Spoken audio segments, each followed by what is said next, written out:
అతడు ఎదురైతే ఏదో జరిగిపోతోంది. పెదవి చివరే పలకరింపు నిలిచిపోతోంది.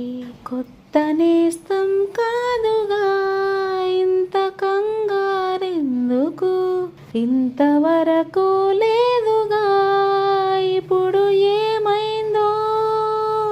అలగవే హృదయమా, అనుమతైనా అడగలేదని తెలుసునా, తెలుసునా.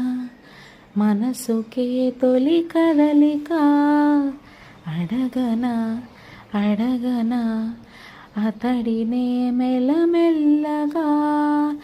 నమ్ముతాడో నమ్మడో అని తేల్చుకోలేక, నవ్వుతాడో ఏమిటో అని బయటపడలేక, ఎలా ఎలా దాచి ఉంచేది, ఎలా ఎలా దాన్ని ఆపేది. కలవనా కలవనా నేస్తమా అలవాటుగా, పిలవనా పిలవనా ప్రియతమా అని కొత్తగా.